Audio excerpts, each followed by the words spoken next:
All right, everyone, hang on. We're gonna say a quick prayer. Holy God. I don't God the care what you Father. guys think. Jesus is Lord, and Jesus is also one of possibly 4 Chinese people. It's a But we're gonna get Cheetus, to that okay? later. So Jesus. Genus. No, it's Zetus. It's with an X. You know how, and it works because they do. People do the whole Christian thing with an X. It's like that. In the first aeon, I was the Great Spirit. In the second aeon, men knew me as the Horned God, Pangenitor, Panphage. In the third aeon, I was the Dark One, the Devil. In the fourth aeon, men knew me not, for I am the Hidden One. In the fifth aeon, I appeared before you as Baphomet, the God before all gods, who shall endure to the end of the earth. In this new aeon, I appear to you as CMN.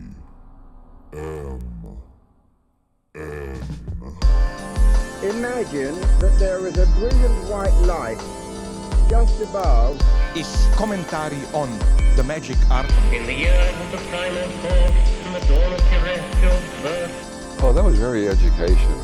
Now magic will take place. Don't be fooled by what I just said. Welcome, everyone. I am Shanghai Municipality Kennedy, and this is Chinese Maoist News, the People's Podcast. Joining me, as always, is our co-host, Zedong Kia Cultus. Cultus, how are you? Self-love sounds very bourgeois. Also with us is our local comrade. Hello, comrade. Hey, y'all. See, y'all, a collectivist answer. Also joining us back from the grave, it's Andy Rooney. hey, what's up, everybody? You fucked with my skull long enough. It's Gary Creates, everyone. It's Gary. No, it's everyone not. wave to Gary, not behind the glass. Having gone to his visit to the re-education camps, the triumphant return of Gary Is Creates. that what you told them? No, it's part of the Chinese joke. because we're Chinese, Oh, right, communist right, China right. joke. Yeah. Me like Coke. Me. Yeah. Pee. Oh I God, got you. this is completely off the topic already. But did you guys see the thing about the American soldier that fell? There was an American soldier. Fell out of his plane, or his plane crashed or something, and he survived. And he was immediately set upon by a bunch of Russian soldiers. Obviously, we're allied with Russia in World War II, but he doesn't speak any Russian. So in order to identify himself, to make sure that they're like, oh, he's not a German, he just started yelling like, Marlboro, American, Lucky Strike, Coca-Cola, Mickey Mouse. Stalin, Churchill. Like, seriously, and it worked. Okay, well, at least they knew not to shoot him. Although, statistically, somebody there probably spoke English. So imagine being the one Russian that's, why are you doing that? This guy's fucked up already. Let's kill now. Ugh. All right. Oh, God. So what do we got lined up for the show this week, guys? Oh, boy. Well, Let me tell you, because Oh. I got all these notes right here. oh my Did God. I hear a trombone as you did that? What was that? That was me flipping my notes against the microphone. Probably a lovely sound for someone to edit out later. But this week, we're going to have an opening discussion about Kennedy's vacation that he just went on. Ooh. And the fun sights that he saw there and its relation to the spooky woo-woo. We're going to talk about all of the news. I mean, some decades pass by like weeks. Sometimes, whatever the fuck the saying is. Sometimes decades go by with like a week's worth of news, and sometimes decades happen in a week or whatever. Sometimes the fuck it was. days go by glycerine. Sometimes you're letting the days go by. Let the water hold me down. Same as it ever was. Same as it ever was. Same as it ever was. Look where my hand was. It was up his ass. It's good to have you back. Hey, buddy. And then finally, we're going to round it off by doing a revisit to Fringe or Cringe, Yay! special Chinese cult edition, where we're going to talk about some of the religious fringe groups that were deemed dangerous by the Communist Party of China and think, maybe they had something to it. I just realized there's a couple of people, specifically people in the Discord, that are not going to take kindly to us doing a whole episode of banging on the Chinese. We haven't even made a real opinion. It's just like, hey, guys, communist China exists. What are they? Chinese? It's like if we were Baguette Cigarette News and we just did like a whole thing talking about being French. It is how you say fucking gross. We do not shave, we do not armpit, we do not nothing. Damn, we should have gone with the French one. He has way more better material for that. With us, as always, is Local. It is my friend, my baguette snail sniffing friend. Bonjour, y'all. Bonjour, y'all. Oh boy! All right. So tell us, hold on, Kennedy. Tell us about your vacation. Get this opening discussion going for us. Oh boy. Well, here, let me get the slideshow. No, but I went to Atlantic City for a couple days. It is the off season of plane Atlantic crashed. City. Yeah, my plane crashed right into Philadelphia. It was a bad time for everybody. There was a helicopter involved. It was crazy. We'll get to that. Well, wait till you hear who was flying it. First we hit a helicopter, then we got on a different plane, crashed into Philadelphia. Then we got another plane. We ended up in Atlantic City.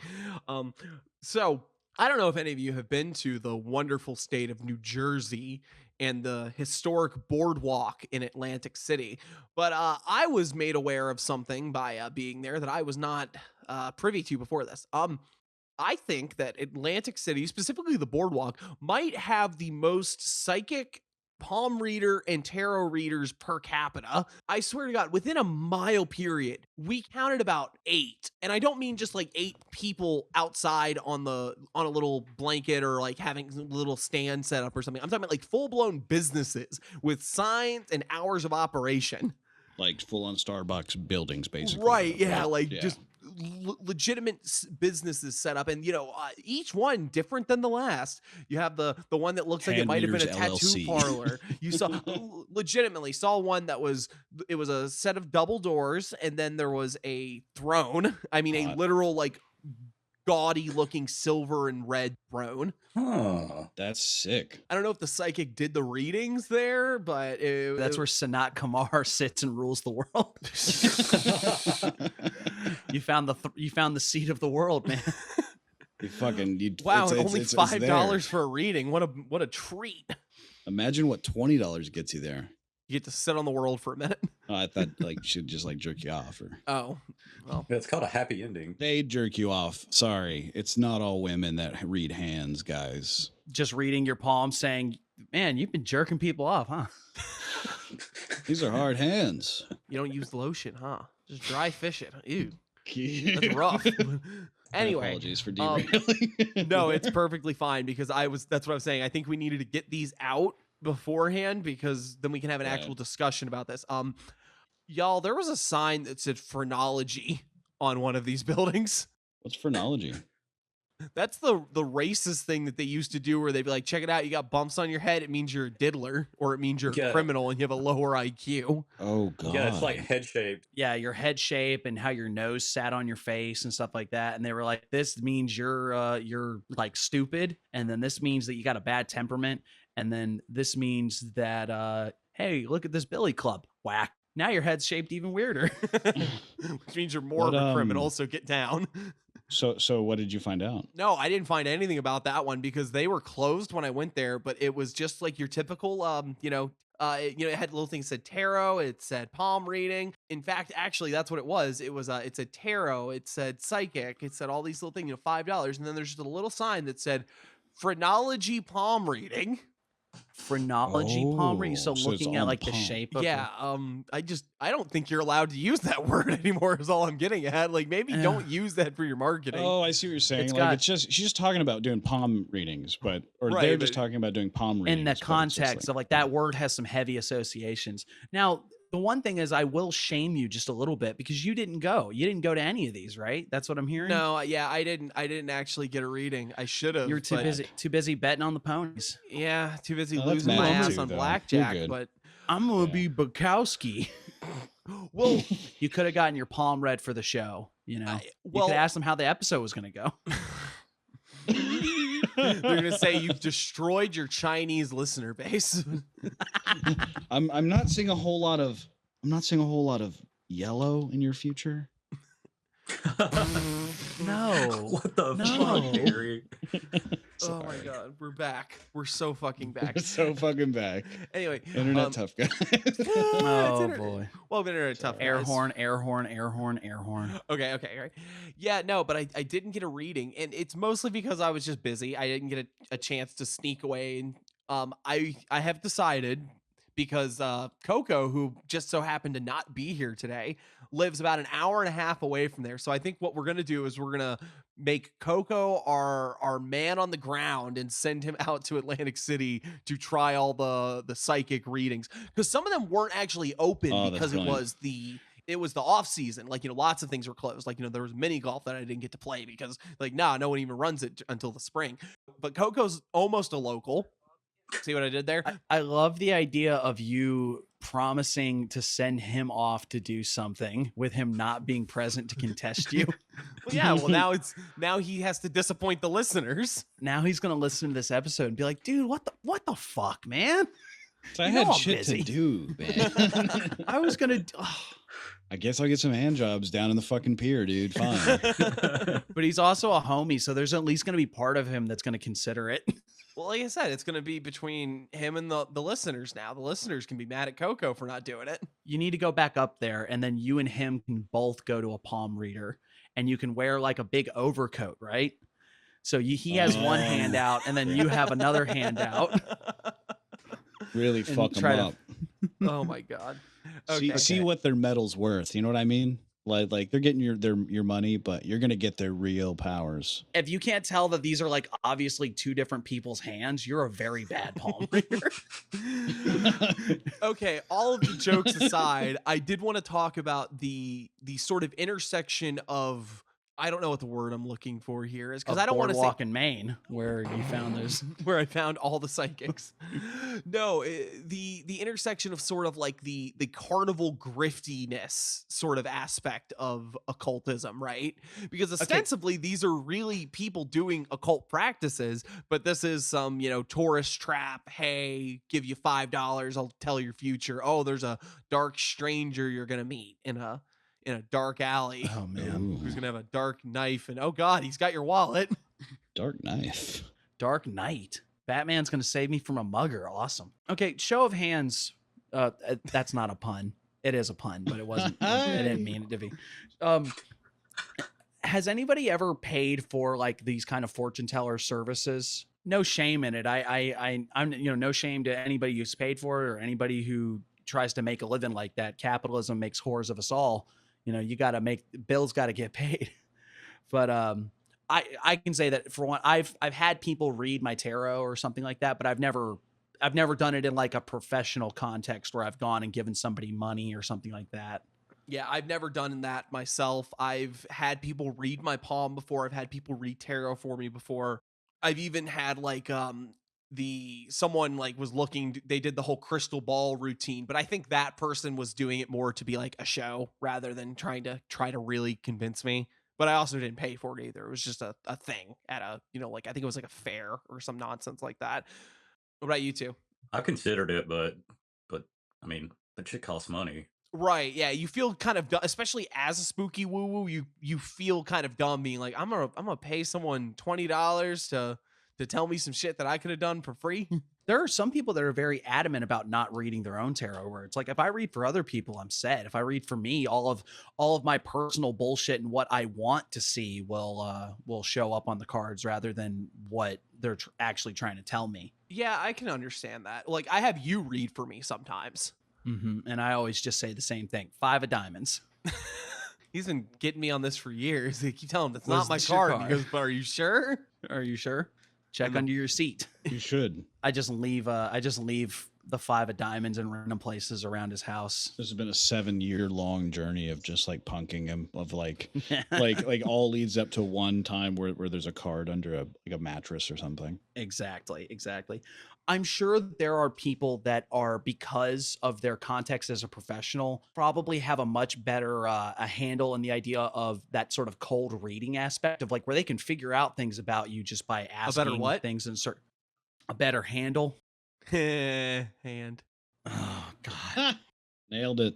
But I'd also, I guess for me, I think on a certain level with people that are like fortune tellery type people, those sort of mentalist games of being able to figure out information without saying or asking directly is part of what makes them effective at the things that you would consider closer to the real deal, if that makes sense. In the same way that most of the time if people are talking about reading the cards, it's like you should try to figure out as much as you can about the situation beforehand before you ask the oracle, because if you're missing some key piece of information, even if you do possibly get something of the supernatural spookiness of divinatory practice, you might not be able to figure out what you're looking at simply because you don't have all of the relevant information. Yeah, that's absolutely fair.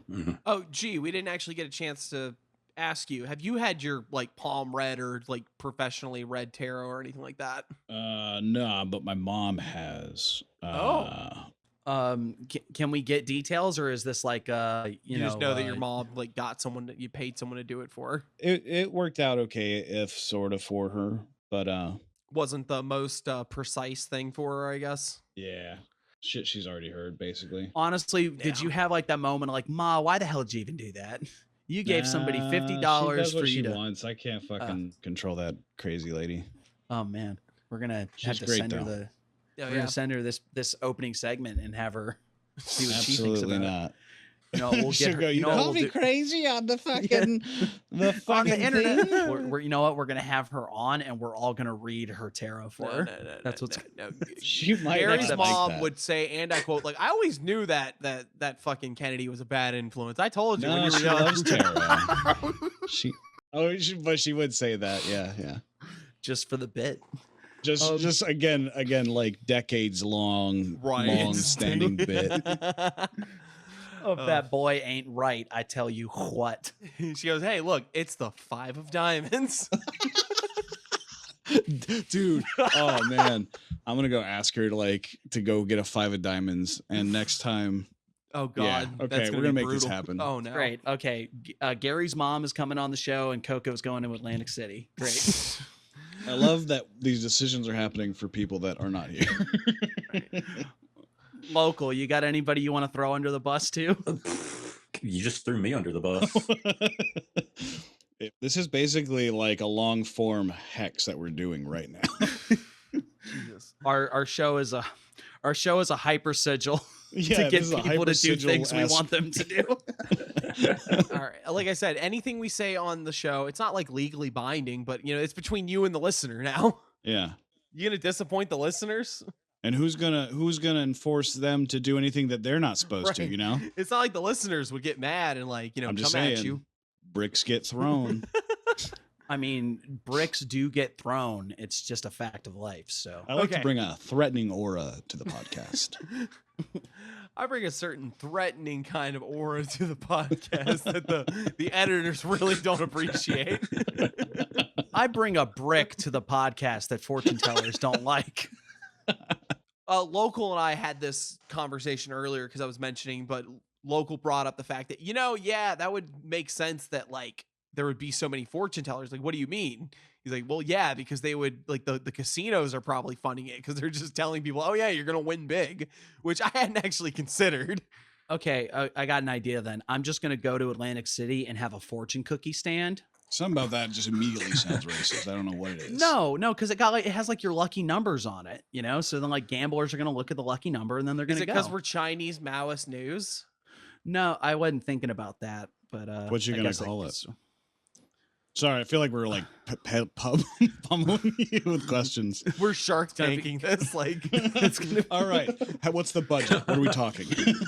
I mean, I think fortune cookies are pretty cheap. So like, yeah, I don't know how that shit works, but they're delicious. Underrated cookie. Co-host pop-up fortune cookie stand. Oh, actually, you know what? CMN Boutique fortune cookie stand. Oh man, like high-end artisanal fortune cookies. So it's like it's a delicious dessert, but then you break into it and it's still got a fortune on it. It's still got a shitty ass fortune with like a It's fucking no, stupid it's got a number no, on the it back. has like no, it's got a piece of parchment that has like hand calligraphy and then just like a 7 on it. Dude, $300 right there. Awesome. All right, we'll talk later. I have something meaningful that I think I can contribute to this, right? We have talked on this before about the notion of belief as a tool, right? And we've talked about where we go against that, where it's the idea that we tend to be of the mind that the practices that we participate in, the means by which we are able to sort of put feelers out into the world are what create our understanding of it, right? Right. So if you spend a month reading tarot, you will start looking at tarot in a certain way, and that will inform how you look at the world, right? Right. Yeah. Yeah. Palm reading is an example of a practice that I know fucking nothing about.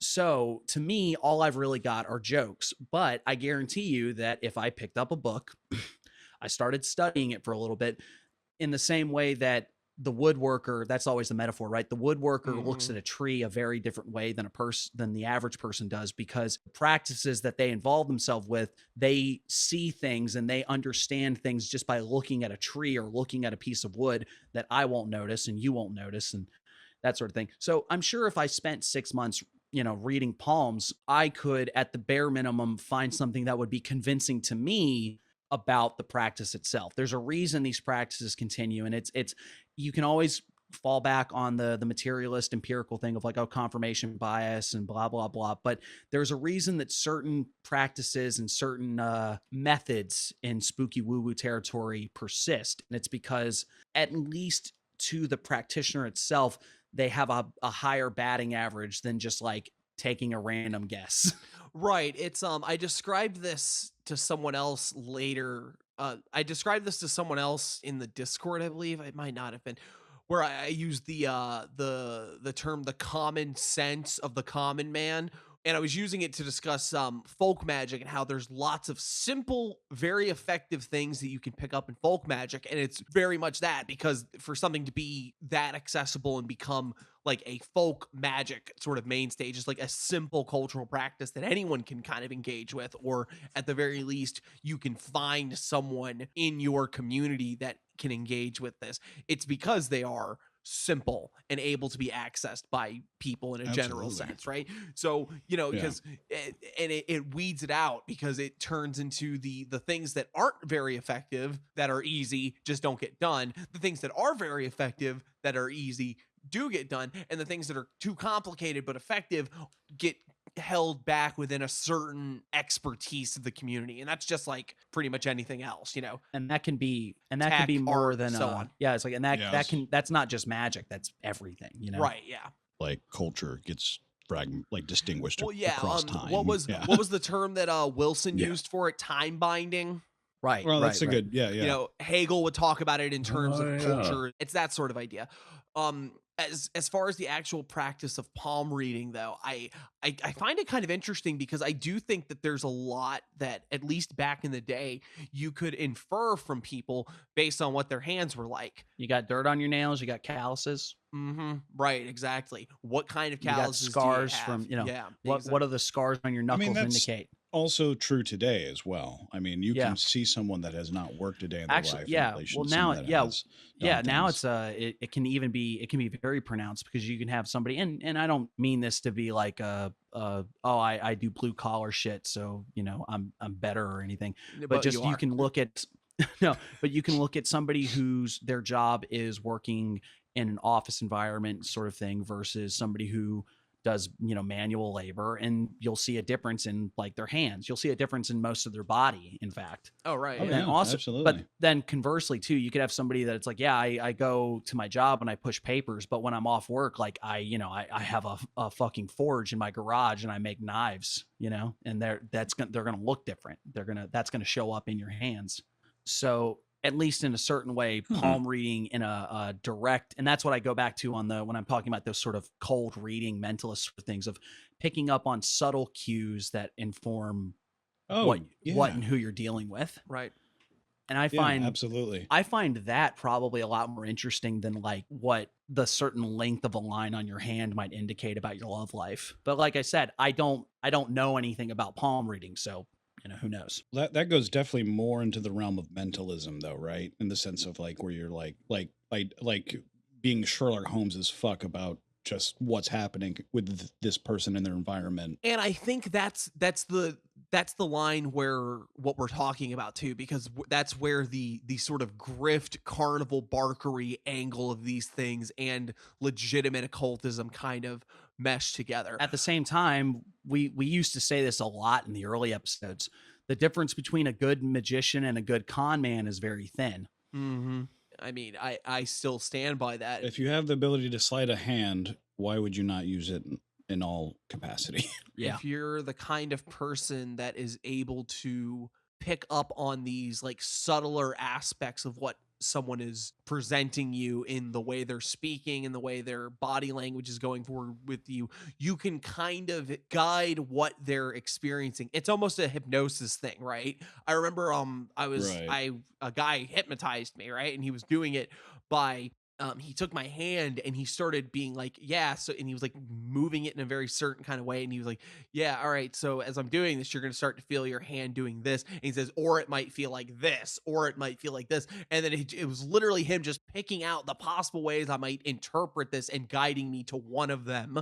So he could, then continue the narrative as I'm listening. You're like, oh yeah, see, it feels like was that, there any right? subtlety And then to it though? Was he? Oh yeah, no. Well, I mean, I only know he was doing it because I got to like listen to it and deal with him doing it afterwards. You know what I mean? Like in hindsight, Right, I you totally know what processed this it is. after I know, but He at the time, it was no. He walked you through the process Yeah, afterwards. right? Yeah, and at the time though, no, he's totally just guiding me into this hypnotic kind of sense. But that's the sort of thing because he could take something that was already going on in my sensory perceptual experience and then use that to guide me to have and interpret what I'm already experiencing in the way that he wants me to. And I think that's definitely that's a magical quality in and of itself. Being able to guide experiences and perception is very much like Peter Carroll would call it straight up magic. He wouldn't even mince words about it. I'm a little more conservative in that aspect, but it's definitely magic-esque. It's definitely got aspects and application in magic. Oh, but just because I can't get over this, I had this thought earlier and I was trying to get it out. We do have like the modern cultural version of this though, because we judge people based on their handshakes. Or all True. the dorks on Twitter and stuff like that like take a photo and then they draw the green line to see the body language. That's actual phrenology. That's awful. See, you're a beta. No, I have scoliosis, you dick. Okay. Does anyone have any other thoughts to put a nice little bow on this? I'd like to have an agreeance of the mentalist aspect of palm reading or just these kind of oracle style like magic ball like tellers. Yeah, the divination shit. And again, I really don't mean to discriminate. I understand it's a full practice and there's lots of ways to do this. You're about to say it's hokey, right? Like it's hokey and it's kind of stupid. Because I agree with you. Like, I feel like people. I do. I mean, I think that's true. Yes, but I do want to point out also. It's like as long as it's not a grift, like if you feel the intent of it, then that is magic in and of itself. Here's the thing, though. I think even if you are a spooky woo woo person, there's no way that you open a business on the boardwalk in Atlantic City during tourist season and don't just start phoning it in at some point. I feel like there's no fucking way. The third fucking Deborah. I was gonna say you get the third. You get the fourth Jenny of the day saying like, oh, well, I've just been really thinking a lot about this guy. I think he might be the one. And you're just like, oh my fucking god. Yes, he's gonna be the one. He's gonna love you. He's definitely not gonna knock up your girlfriend and call him, have a baby named Kylie in 3 years. I don't care what the business is. is. You open it in that city, the whole point is to make money. Right. Yeah. Yeah. Even if you are a wizard, you're at some point. Unless you're just this like, is I don't care. unless this is someone's like, this is my penance for all the horrible magic I've done over the years. I now have to I now have to try to buckwheat I have to two-shot fucking Magic Man and Silver Dollar City. No. I'm saying I have to try to give people the real deal and give them the life lessons that they need. I've come to the most wretched height. I've come to the most wretched height of scum and villainy so that I can try to save some souls. Holy You just read someone's palm. It's like, listen, dude, you need to go to the nearest Dharma center and just burn off some of this bad karma. I'm looking at your hand. I'm looking at your hand right now, dude. Your rebirth is going to be awful. Look, man, I'm not telling you what to do, but I know you're about to drop like $4,000 just playing penny slots. I don't even know how you do that much on penny slots, but like you need to take that and go put that in the donation plate. Like, do something. You need a boon here. You are fucked. That meme coin that you bought of Haktua Girl, you bought man. Haktua coin, girl, bro. Haktua coin fucked you up. You need to buy Dharma coin. Well, in that case, are we ready to go on to everyone's favorite part of the show? Yeah. I am, with a caveat, all right? Yeah. Okay. We have got a lot to get through. All right? Okay. Everybody, all right, local? No. Local. No, I know. Don't know me, dude. We've got a lot to get through. All right. Gary. So we've got a lot to get through.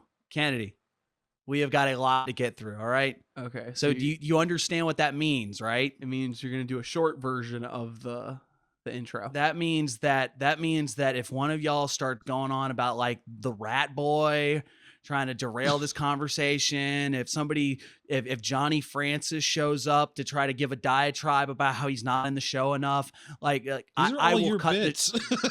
I will cut this segment myself, is what I'm saying. You know. Okay. I'm gonna bust. I need my air horn. I need to be ready. If we don't have time, we don't have time. We're gonna move on to the next story. Okay. All right. I've got the timer set. We're good to go. Everybody locked in? Mm-hmm. Let's rage. Yes. Okay. With all of that said, we are going to ask ourselves, what's in the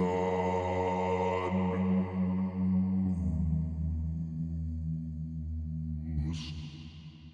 and for the certain special somebodies in the Discord who told me that when I do that, they do it along with me. I love you. Hell yeah. All right. So what we're going to talk about right now is the very, very obvious stories, and we're going to work our way down. Oh boy. All right. Okay. What's been happening, Let's bud? do it. Donald Trump, Hi. half a billion executive orders, just all sorts of crazy shit. Too many to actually name in any coherent fashion. Yeah. Everything from like saying the gender binary is the default to rolling back regulations on this and that. All these various different things. Full-blown funding freezes for virtually the entire government, which has been hung up in court almost Yep. immediately. Going back and forth saying, oh no, we didn't mean it like this, and then saying, oh no, the Tariffs that mean it were like put up this. in both Mexico and Canada that were implemented and then paused for a month. I think the important part of this is not to get into the nitty-gritty of he did this or he said this, because there are other people that can get into those sort of things and talk about what they really mean and how they'll manifest. Understanding this as a tactic. Right. That's the main thing to look at. The tactic This is obfuscation. overwhelming. Yeah, it's obfuscation by overwhelming amounts of bullshit to keep things going in such a fashion that your head is tilted around and you don't know what the hell's going on. And anybody who is in a position to actually oppose any of this is reeling because they don't know where to start or they don't even know what fights are going on. And Project you 2025 guy just got the Yeah. main fucking thing, man. Yeah. And you as an individual need to zero in and understand when you're being played for a sap. And that's what's going on. The entire point of these is to keep you reeling and having your head going in half a billion different directions so that you're too overwhelmed to actually focus on doing anything. Don't fall for it. We talked about it at the beginning. keep your energy, keep your focus. Understand that it is a resource that is tapped for purposes of not your benefit. There are things that you can be doing, and we've harped on, and I know it's some of these are vague, where we talk about the idea of looking where you are and seeing what you can do to help. But seriously, if the best thing that you can think to do is to, like, look at the IWW or something like that, there's mutual aid groups in your area that you can contribute to or get involved with. Those are, great steps.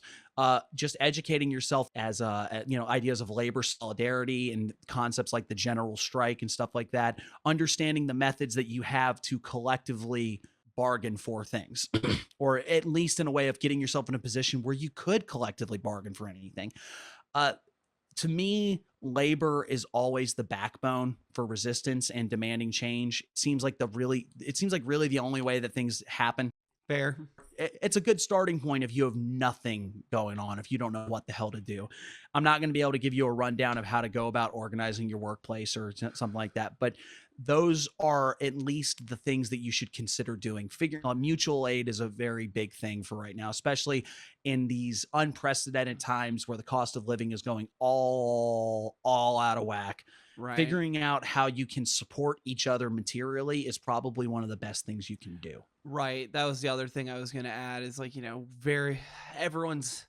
everyone's hurting at this point, basically. Whoever you can help, if you want to help the trans community, there's plenty of places to reach out and look for there, even if it's just in your area or if it's on a national kind of scale. If you want to help mitigate the various groups being possibly sent to Guantanamo at this point, you look into how you can help the immigrant communities in your area, or if you just want to throw money at people, if you got money to throw at people, whatever you can do that you think's going to contribute to something, do it, because that's the only way you're going to get through this. Even if it's just on a pure psychological level, you have to find some outlet where you feel like you can help and progress and bring about some sort of positive change in the world. Because if you don't do that right now, you're just going to constantly get barraged with all the horrible things that are happening, and you're going to feel completely powerless. So even if it's not really going to do much in the grand scheme of things, find something to do to help somebody. Just something. It'll help you. I think, to another token too, these are good times to really delve deep into what your practice means to you on a spiritual level, like, and the idea of how you find deeper meaning in the world and how you can bring that to other people. Supporting each other spiritually is something that is very underrated, because sometimes it can get reduced to a feel good, of like, oh, this is cope or whatever. But genuinely, the ways that you can tap into that greater sense of purpose in the universe, whether that is through a sense of divinity, whether that is through a deeply rooted sense of compassion for your fellow man, these are things that are important to find, to cultivate, and to give to the rest of the world. One of the things that gets lost a lot is that at least in the old world, the shaman, the priestly caste, the medicine man, the local witch, whatever, they were somebody that existed as a public service, Oh, yeah. at least to a certain extent. They were someone who cultivated the spiritual processes in the community. And we're also alienated and atomized that, like, you're not going to be you're not going to be the local wizard for the most part, but you can be the local wizard. One of us will be the local wizard. One of us will be local wizard. Even if you, sometimes I think of it as taking turns, because like, when you're in a group of spiritual people, sometimes you'll have a moment where somebody is really hard, like they're nosediving and spiraling really hard. And you've got to be the one that tells them, like, nah, dude, this is, you are the spiritual being that, always exists and always will exist, and everything's going, not everything happens for a reason, but there's a meaning to be found in all of this, and you got to keep going. And then in a week, you're going to be the guy that's like, man, this is all stupid. I fucking hate this shit.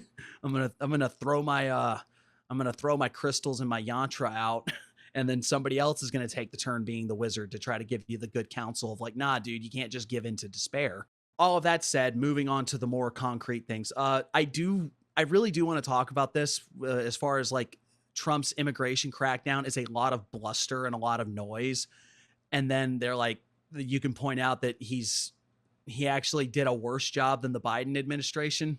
And that number is probably subject to change. But there's some interesting discourse on the left about that, because the two things I've seen more than anything are people using that as like oh, look at the Dems. They're bragging about how Biden deported more people than Trump, which is like fair. Yeah, that's a weird thing. My problem is I don't think that that's what it is. I feel like that's a very uncharitable take. I think it's not. It isn't a contradiction to say that like what's going on with immigration is not good, while also suggesting that the Trump administration is, despite all of their finger pointing and jumping up and down and saying, "Oh man, this is all so awful," they're doing a worse job than the previous people. Right. I mean, I understand. Like, there's already the cases of like having to turn. They're like, what? There was already the headline about having to cut people loose because they were already at capacity, stuff like that. Yeah. And now it's, well, I mean, and then there was also the what I alluded to earlier, the, hey, guess what? We're going to put the dangerous ones in Guantanamo, which is just a great fucking look. Oh, that's just fucking vile. No one should be in Guantanamo. Well, they said they were going to shut it down back in the Obama administration. Remember? Yeah. Pepperidge Farm remembers. Yeah, and then they didn't. And then it turned into Skeletor's fucking lair. And what do you know? Now we have now we're putting immigrants in it. But then like there's the comment about if he could, he'd send Americans over to foreign prisons. He's like, just get them out of here, just get rid of them. Yeah, but that's typical Trump bluster. Trump just says shit like that. I don't think he's even under. Well, no, he's probably under the delusion that he could do it if he really wanted to. But I don't think he's, I don't think that's anything new. He was saying shit like, this is the same guy that said he was going to shoot people and he'd still be president. Well, I think he was right when he said that he could, and they would still vote for him. He could probably shoot someone today. Yeah, I agree with that. Now, there is one interesting article that came out of this that I want to point out, and I haven't gone through it yet, so I'm going to give it a quick glance. But the headline itself is quite interesting. U.S. immigration is gaming Google to create a mirage of mass deportations. Damn. What? What does that even mean? Thousands of press releases about decade-old enforcement actions topped search results, all updated with a timestamp from after Trump's inauguration. Oh. So it's interesting to think of in the idea of controlling information, controlling narratives, of the idea that, like, particularly with like tech giants like Google, that you can create the appearance of something that isn't going on by the manipulation of saying like, oh no, this got timestamped for, today, when example, an article that was from a series of arrests that happened as far back as 2008. No, you're kidding. 2008. All the archived ICE press releases soaring to the top of their search results are marked with the same timestamp, updated 01/24/2025. Wow, that's great. So you're telling me Google literally like re-timestamped a bunch of articles to make it look like the Trumpsters immigration thing was working out? That's wild. Now, Google's representatives are saying that the systems are not designed to boost a page's ranking simply by the update of their timestamp. But it's curious, is this Google gaming the system, or are there other forces at work that are attempting I don't know. That's to force reminding these up? me. That sounds like Facebook saying that or that sounds like Meta saying that the putting words like Democrat behind sensitive content filters was like an a glitch accident or something. Yeah, a glitch. I could just see Google fucking heads. Oh going, yeah, definitely. I'd never do that. Right, I'd never do that. We would never boost a political candidate, right, Mr. Trump? Now they're pointing out how this sort of smokescreen is attempting to instill fear in communities. Or I think on another level, it might be to convince the public at large that these crackdowns are more effective than they actually are. But either way, it's one of those that I like to bring this up, not so much as oh, look what they're doing, oh, look what's going on, but more of a facet of information manipulation that the average Joe or even the average listener of this podcast, who is probably more like an average Selma or something like that. An average Ricardo. There you go. That's an average Ricardo like you. Maybe you wouldn't think about this as a something that would happen or something that you would even have to question. But like, could you imagine going to an article that was timestamped today and then look like, here, what if I scrolled up to the top of this and the date that it was posted is, it's actually from, this is from 2020, something like that. Like, how bizarre is it to think that, you think people would just go on the internet and tell lies? Really? The part of it that's interesting to me, I think, is just how subtle it is. Because it's not the grandiose sort of, because that's what we always think of when we think of like censorship and propaganda, is we think very overt things that we can recognize and be like, oh yeah, yes, some Hitler Youth looking shit. This is definitely propaganda. As opposed to, something as subtle, because nothing that was said in these articles was even fictitious. It was actual. It was real. This is things that happened.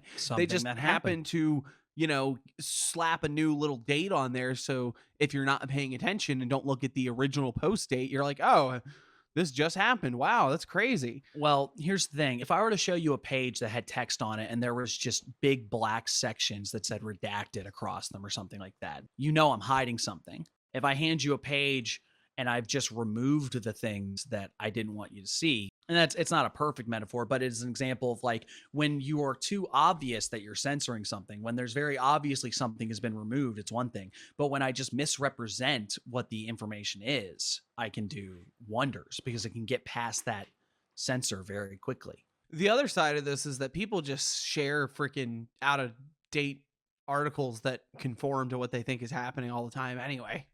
You know what I mean? Oh, yeah. I have a thought.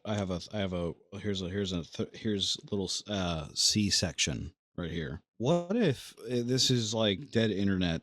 What we're actually saying happening here is a failed indexer of Google that is being done autonomously, like through like some AI, through Gemini or something. And it's just deciding to update things.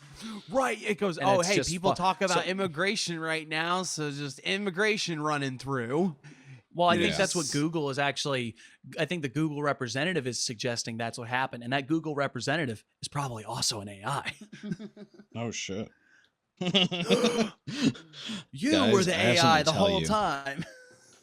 No. The reason I've been away No, not you.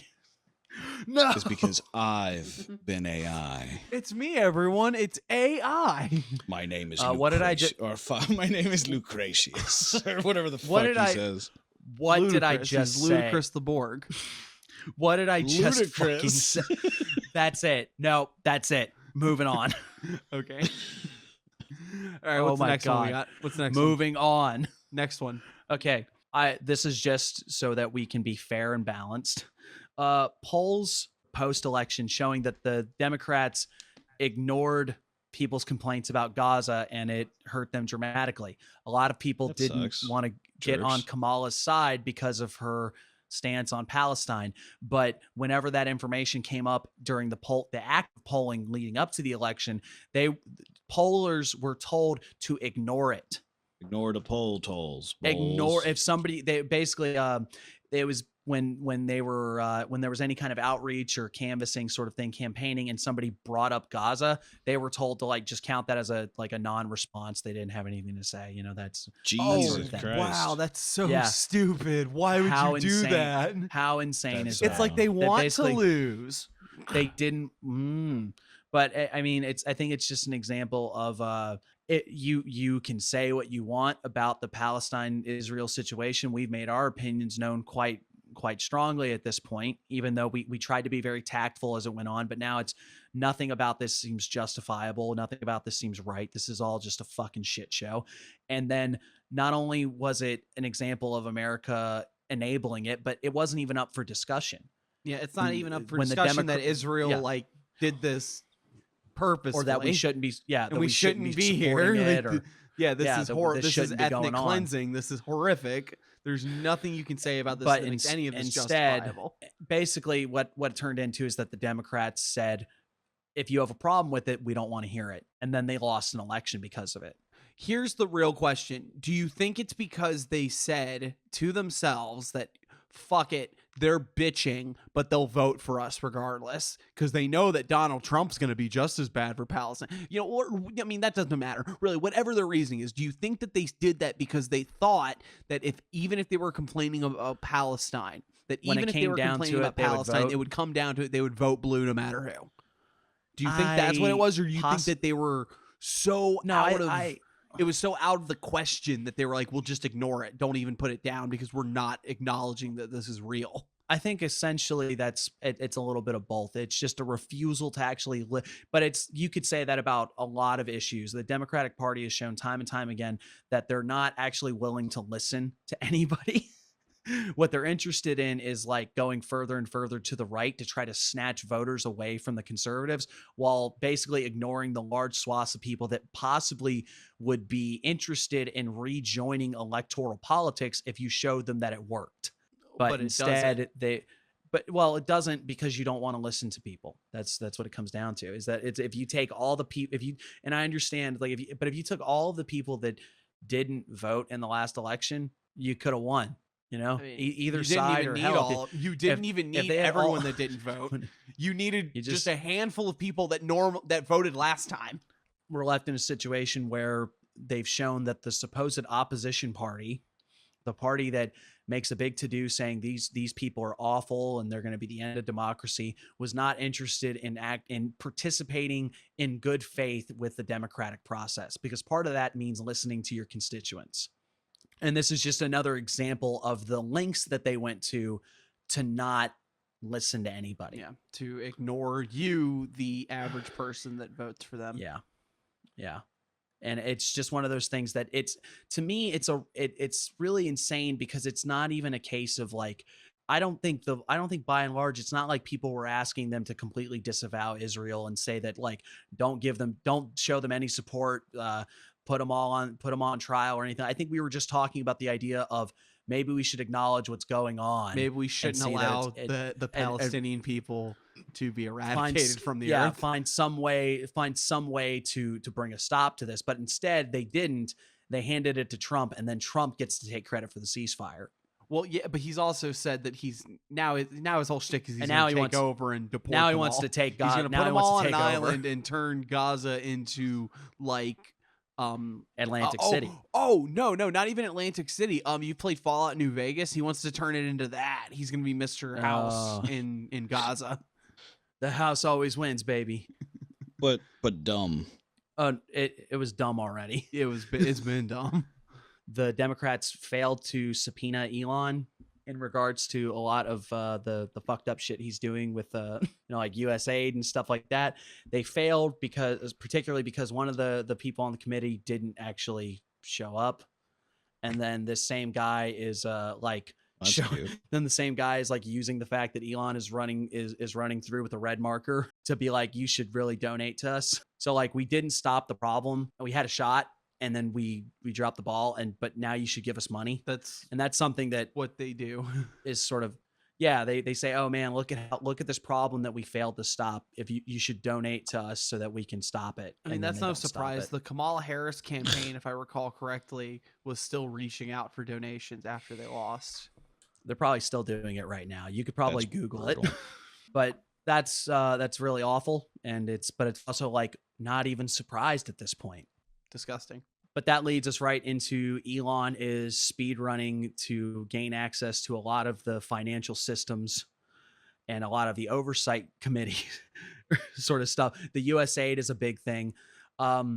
He's got like 19, 20-year-olds that are working for him. He's basically got like a like Dawson's Creek of people, kind of. Wait, does anyone know Dawson's Creek? I know it because I'm old. Local knows it because he's older. Yeah. What do the kids like today? I love it. He's just like, yeah. What are the kids like today? It's like Bluey. Bluey. He's got those dogs. Elon got the dogs from Bluey to help him. This is really,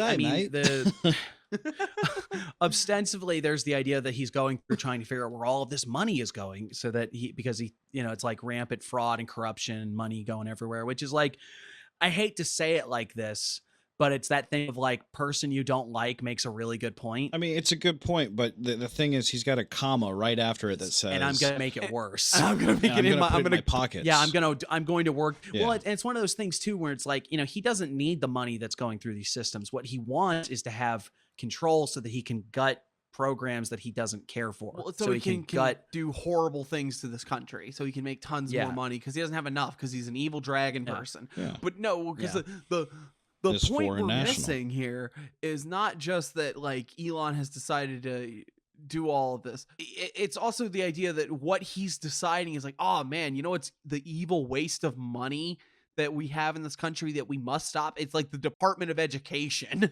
But then here's the counterpoint, right? Because like USAID, right, which is like you associate with a lot of humanitarian efforts and stuff like that, getting soybeans and grain over to people that are starving and stuff like that.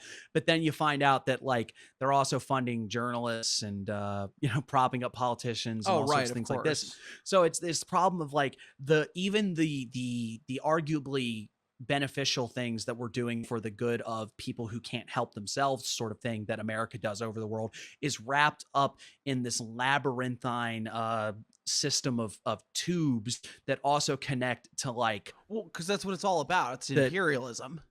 Yeah. Tubes. Yeah. Imperialism loves tubes. In some shape or form, we have to find a way to reach out to people who see the same problems that we do, but then come to the wrong conclusions. Right, yeah. That is definitely an issue. The reason that stuff like this is going over so well among certain circles is because there are genuine problems here. The joke about like the Pentagon hasn't passed a single audit since like, 20 hell, right before that, since like 1990 or some shit like that, And it's like, where's all this money going? Where is it going? I don't think that this approach is actually going to save any money. I don't think it's going to promote government efficiency. It's not what it's about, but it's under the auspices of doing this. Yeah. But there are people that are going to see this issue and be like, well, how else are we going to tackle it? And right now, I don't have good answers. I don't know. Maybe don't give it to a fucking guy like him. The problem is give it an unelected billionaire, an unhinged South African apartheid baby. He is a foreign national. Someone who has shown themselves time and time again to not be trustworthy. He's not only a foreign national, he plays Diablo. And then here's the other thing. He kind of looks like he smells. And like then a lot.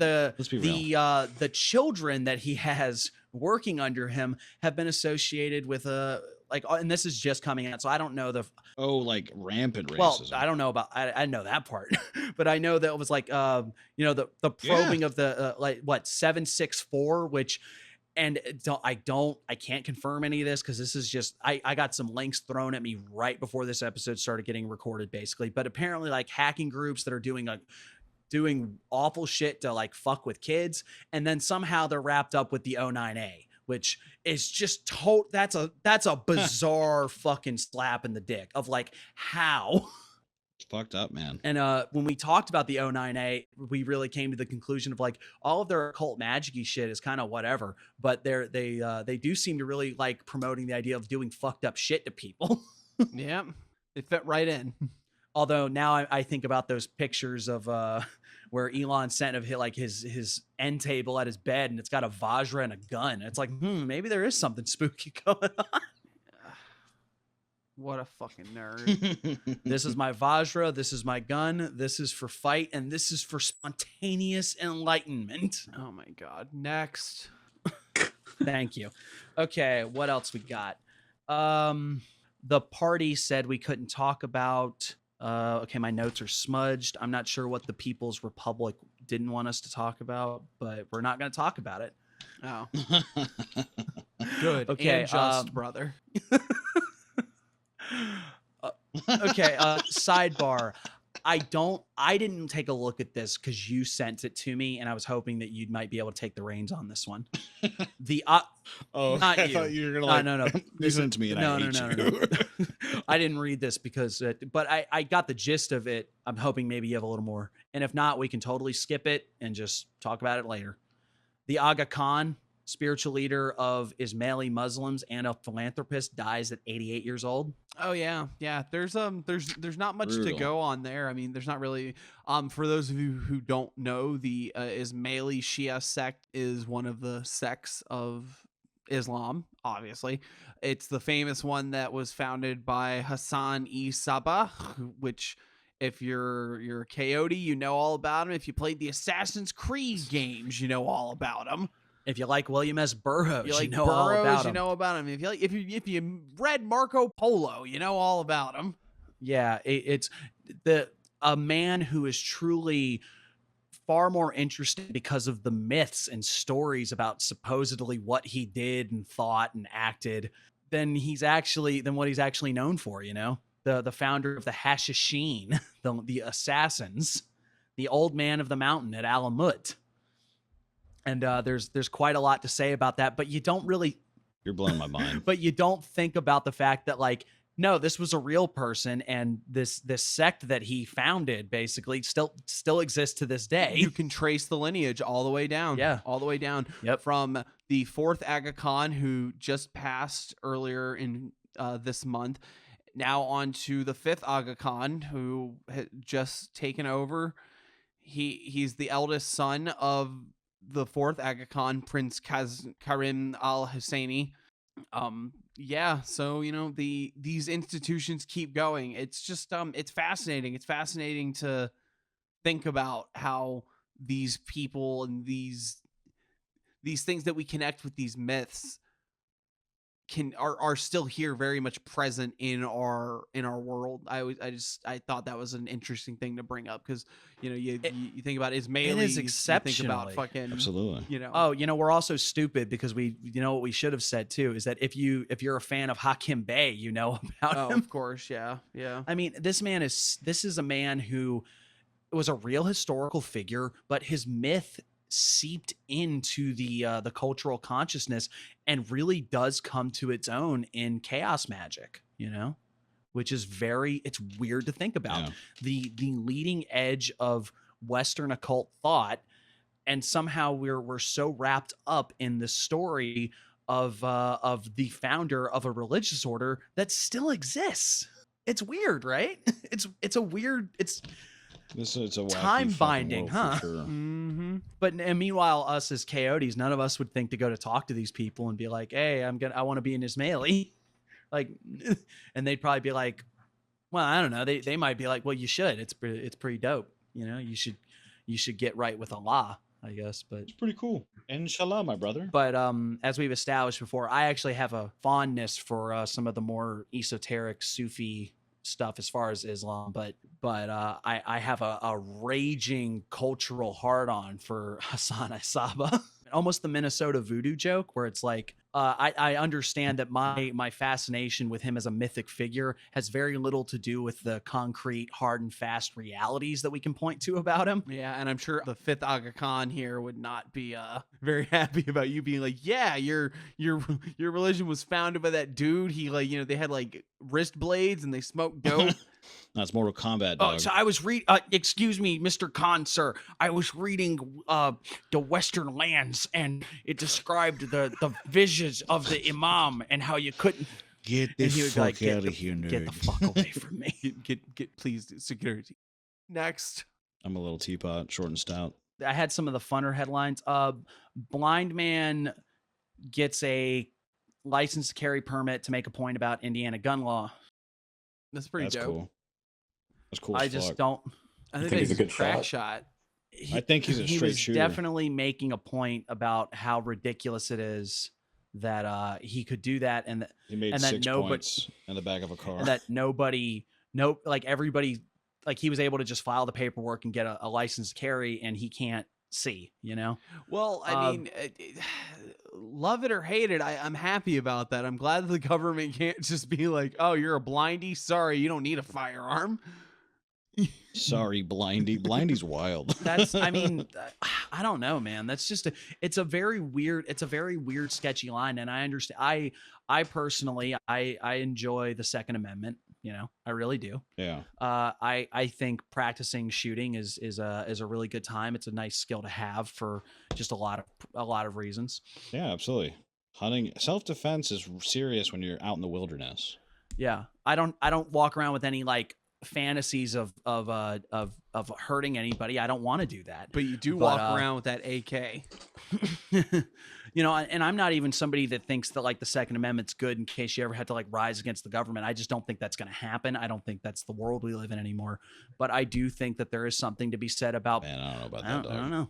I do think that there's something to be said about being proficient with firearms. You know, whether that's for self-defense purposes, for the sport of it, for hunting. You know, there's a lot of good reasons.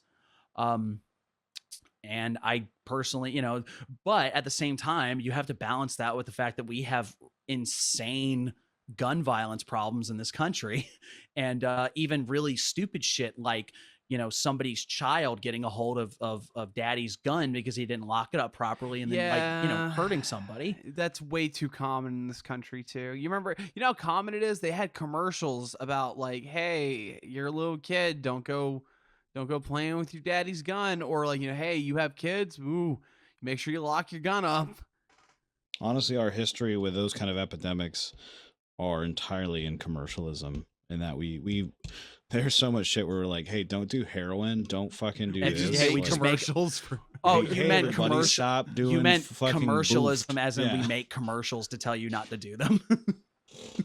Right? Yeah, that's exactly what I meant. Yeah. Oh man. Oh, now I'm flashing back to all of the PSAs as a child of This is your brain on drugs. the one. This wasn't like on TV when I was a kid, but I remember seeing it where it's like a drug dealer and he slowly transforms into a snake man as he's talking to you. Yeah, man. And it's like, but it's like not a snake, man. It's like a regular fucking snake, isn't it? He turns into like one of the things from He-Man, basically, by the end of it. Oh God. Okay, next. That's sick. Okay, finally, we are going to get to. We have to talk about this article because Everyone shared it. I think, like 6 or 7 people. So many people. 6 or 7 people in the Discord shared it. Some people just shared the screenshot. Some people linked us. It just kept popping. It was like we have a section for the news where people share stuff, and that is probably one of the best resources for putting together the headlines we want to talk about. I love everyone. Shout outs to everyone in the Discord. I love you guys. Really, you make this show worthwhile and you make it easier for us. It's really cool. But also like 6 or 7 people bare minimum. Shout out to 6 or 7 people in the Discord for sharing this. Occult Elvis. Was Presley a telepathic demigod who could heal the sick and change the weather? Yes. Yes. End of question. Let's move on. It's funny because I was going to say, do you guys remember that it's like it's one of those like someone's law or something like that, and it's if a headline ends with a question, you can comfortably say no.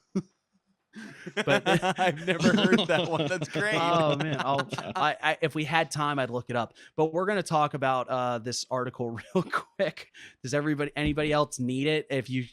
I think if you just shake your phone with the Discord app open, the article will probably fall out. There you go. According to a lively new book, the king of rock and roll claimed to be a faith healer from Jupiter's 9th moon. Why the 9th moon? Because he's dope as hell. Better than the 8th moon.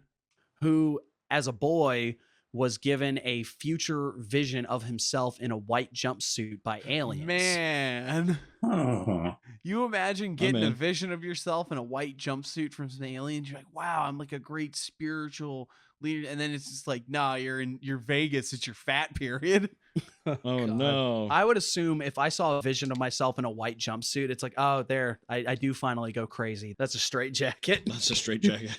Those aren't aliens. Those are just those are my Those aren't my friends. They're here to calm me down so that I don't hurt anybody. Oh my God. Glindle Bazindle and Goomblop are chill, so you should be chill too, dude. That's probably what I call them I'm sitting there as the applesauce is sliding down my chin. Now, I actually kind of knew some of these already. Like I remember reading this article, like it was almost like an essay. We're talking about the sort of weird stuff that Elvis, there's a story of him going, like he would take his posse into the desert and he would stare at clouds until people like could say that they saw them moving where he wanted. That's not weird. That's And awesome. it might be a case of Elvis was a soul seeker. Fucking wow. If I remember correctly, Elvis had a twin who died, and his father actually made the point to him that like because his son, like because he lived and the brother didn't, he had to live on for two of them. That's a little fucking harsh, Dewey Cox. He equated that to like part of why he was a success is because he had to. It's because he absorbed his brother's essence. Well, also, and oddly enough, too, there is a weird Captain Marvel association. Well, yeah, it's where he got the idea for the cape. Yeah. You're kidding, really? Really? Maybe one of the earliest pop magic cases of like the comic booky influence rubbing off. I think somebody also made the equating of like if you look at Captain Marvel Jr. or whatever the hell, it's Captain Marvel Jr., right? I'm not stupid. Yeah. He looks like Elvis. Like Elvis kind of modeled himself, and then somebody even points out the later feedback loop of like he kind of looks like Cap, and then later they make him look more like Elvis. I'll have to dig that up. That might be more interesting than him being from Jupiter. To get more stupider, even that's crazy. He said, "I came from Jupiter to make y'all more stupider." I'm gonna raise your.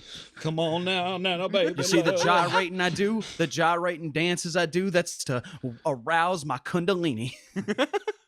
I do have to point out in this article that someone said Connor, who lives in northern Illinois, sees Presley not so much as David Blaine or Darren Brown, but more like a dark magus along the lines of the countercultural mid-century magician. Fuck. And who does he say? Aleister Crowley. Aleister Crowley. Oh boy. Yep.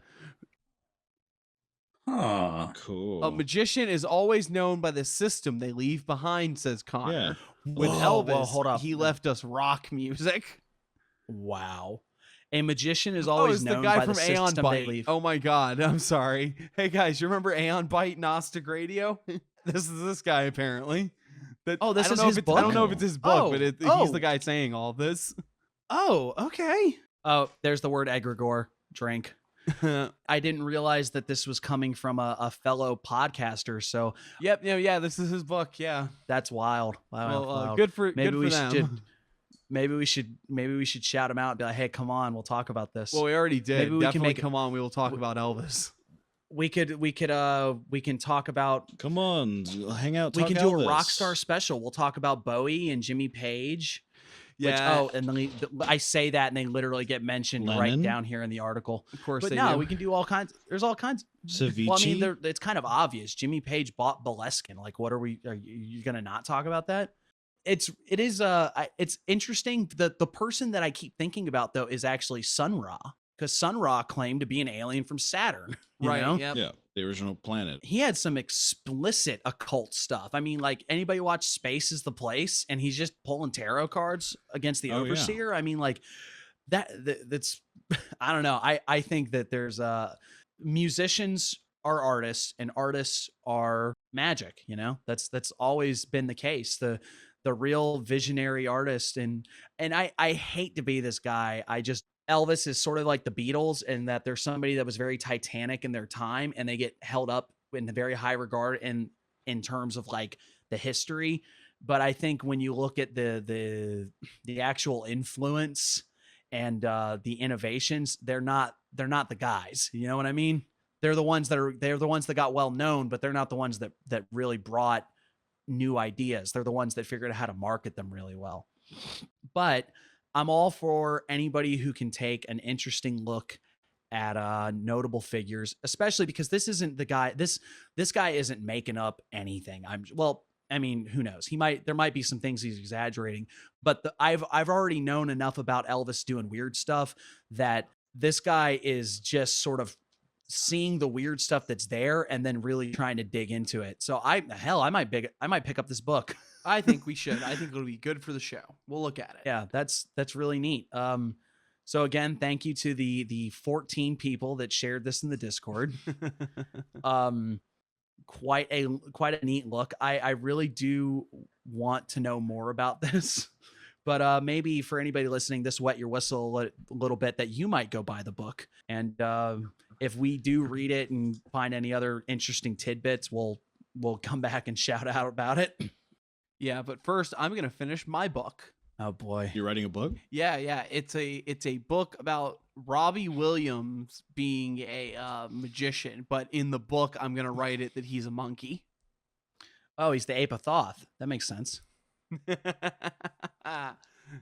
Apathoth. Oh boy. Is that the name of the book? Is it Apathoth, but like Apathoth? It's the apple thought that's rolling down my chin while I'm being in my strand check.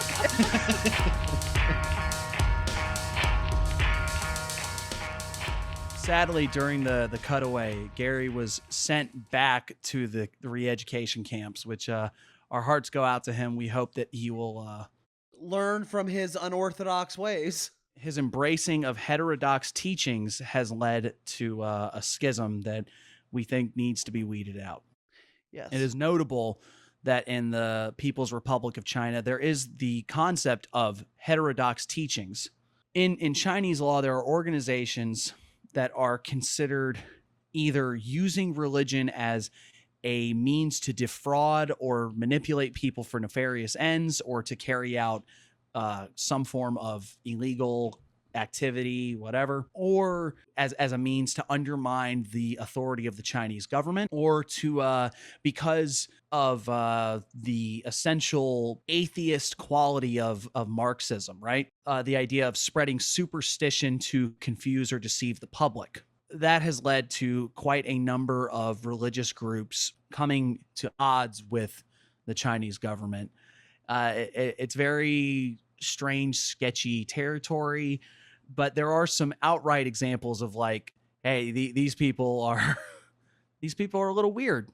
And I felt like we haven't done a Fringe or Cringe in a long time, so we're going to speed run through a couple of these outlawed groups and talk about what they think, what their beliefs are, and their relationship to the Chinese government. And we're just going to saying whether we think they are in fact fringe or cringe. Yeah. Well, and mostly comes down to like, are these people reviled because they're undermining authority, or are they reviled because like these are dangerous, hokey ideas? Right. We're going to try to go for some of the simpler ones first, and then we're going to get into some of the more involved ones, because there's one of note that I think is going to take a little bit of doing to get through. All right. The first thing I want to talk about is the shouters. Oh, the shouters. Yeah, I remember looking at this earlier. Yeah, they're called the shouters, and it dealt with the idea that they were the shouters because they would make public sort of displays and stuff like that of like praying and things like that. They're a Christian sect of some kind, right? Christian sect, and it gets a little complicated. You can always tell a good schismatic Christian group though, because they always have names like that. They're always like the Quakers or the Diggers or the Levelers. Is the Levelers a real one? I don't remember. I think so. So I think I made that shit up. So the Shouter sect, it starts during Cultural Revolution, right? Where there's the big overhauling of the four olds of old customs, old culture, old habits, and old ideas. This is when like Buddhist temples are being demolished and stuff like that. Shrines are getting, but also like bad things. But like the Christians had been over in in mainland China for a long time at this point. Yeah, There had already been battles and stuff fought over them coming in. But there had already been people claiming they were Jesus. The interesting parts of this is that because things like Bibles were hard to come across and actual like Christian literature, a lot of Christianity takes on elements of different, like, Confucianism and Buddhism and stuff like that sort of get melded in, which is going to happen regardless. But it was interesting, the idea of that, because of their the desire to suppress it throughout like the 60s, 70s, right? It ends up creating the environment where a lot of these more niche cult ideas, where there's a lot of the syncretism and mixing together stuff, a lot of that can take hold, because without an established structure dictating who can open a church and who can't, stuff like that, or like what proper doctrine is, you're able to just sort of throw stuff together. Oh, right. Yeah. It starts with a publishing of something called the Christian Manifesto, where the idea is like the Protestants of China are actually going to be like, yeah, we're gonna fall in line and we're gonna support you guys. We're going to reject the foreign influence coming into the country, but we're gonna hold on to the Christian ideas. So they were, for a minute, the party was sort of like, yeah, okay, enemy of my enemy is my friend, I guess. And it's only because over time, they were able to fortify their position and then start looking around and saying like, a widespread organized Christian demographic is probably going to be bad for our bottom line because it makes people beholden to something that isn't the political structure. Yeah, it makes someone have loyalties that aren't the state. And the problem is that I can't look at the shouters and be like, oh, well, they believed like this, and this, because the term of the shouters actually starts getting thrown on like a lot. They broaden the definition of like any particularly like, for lack of a better word, loud. Anybody who's noticeably Christian kind of gets like, oh yeah, those people are definitely like part of the shouters. Oh, it's like a catch-all term. Yeah, it's sort of like it gets thrown around like Gnosticism gets thrown around. Yeah, it's kind of funny to think about. They just sort of broaden it. It's like, yeah, shouters, bunch of them. Like, yeah, they're all shouters. Those guys are shouters, and those are you Christian and annoying? You're a shouter. Christianity is when shouting. So it almost becomes not quite a catch-all, but it's sort of it's very easy to sort of start just deciding that these people are shouters so that you can just kick them out or you can suppress them in whatever way. But what's notable is that pretty much there's three other groups that I'm going to bring up that are like, I'm not sure what the word is, but it's a niche Christian sect in China that, like, they say, where do they branch from? The shouters. It's almost like, oh yeah, they got a cross. It's just shouters, man. Shouters. I don't even know if I can really rank this one a fringe or cringe, because it's mostly just like, these were Christians. They probably had a little bit of cultural flavoring from the different religions that were around, but it seems like by and large, it's hard to pin down what they thought, because one, you can't even agree on everybody who was a shouter. And then mostly it just seemed like they were just Christians who ran afoul of the government. It does open the door for a couple different ones. We'll go with the one that is super defunct right now. It's called the Spirit Church, also known as the Efficacious Spirit Teachings. Ooh. In the 1980s, it was founded by Hua Zunhe. I really should have just gotten pronunciations better here. We're gonna butcher it, but we always do. So sorry. I'm not. So a primary school teacher who decided that he was Jesus Christ. Like you do. Like you do. Yeah. Yeah. The first of many to decide that they were actually Jesus Christ. He claimed to be the second incarnation and that we lived in a new era and that people should not pray in Jesus's name, but rather in his name. And they would celebrate his birthday instead of Christmas. It was... it's very box standard, I think. It's reportedly, it got around 15,000 followers, but things like that are hard to pin down, especially because it was so long ago. And this was a cult that was suppressed by the government. It's interesting because China made it illegal. They said it was heretical, heterodox teaching stuff. In 1990, he got arrested and sent to a labor camp. And then he got released. Well, like Christ, he returned after the third year of his sentence. Nobody knows where he went. That's as of right now, it doesn't seem like anybody knows what happened to the guy. But the cult, I guess, didn't hold together after they got arrested. Cults don't usually hold up very well if you lock them all up together. So I guess that makes sense. Yeah, I think it's interesting because it's just sort of like, said he was Jesus, got arrested, went to prison. Never heard from again. Said it wasn't worth it. Said, you know what? It was not worth it. I don't think I'm Jesus after all. I'm about to bounce, y'all. That's even worse. He's like, you know what, man? I was gonna die for y'all's sins again and everything, man. But no, not this time. I'm outie. And he just beams up like Star Trek. I think that pretending to be Jesus is pretty cringe in general. So I'm gonna go with cringe on this one. It's really played out. Yeah. I wish I had something good to say. It's like, and it doesn't, that's why I'm doing all of the Christian ones. Cause as a Westerner, right? Like Christian, I'm Jesus cults are really played out to us. Cause it's like they're a dime a dozen, but I wonder if they did have a certain level of strange novelty over in China simply because, it is very much an exotic or a foreign religion. It's not something that's quite as baked in as it is in the West. Although at the same time, the Christianity's probably been over there. Christianity been over there for a hot minute by then, but still, it wasn't like the 100 years old shrines dedicated to it or anything. Yeah. Next, wait, local. Did you agreed, right? Cringe. Yeah, Cringe, definitely. Okay. most cringe. All right, next one. All right, and then that leads us to Mentahui, also known as the Three Redemptive Christ Sect, is a Christian doomsday religion. Ooh. Yeah. Doomsday. The group was founded by former shouter Ji Sambao. Oh, one of them shouters. Yep. Who claimed to be, get this, second coming of Jesus Christ. Ooh. He got 12 of his buddies and said, all right, you guys are my disciples. And the group became known as the Apostle Assembly, right?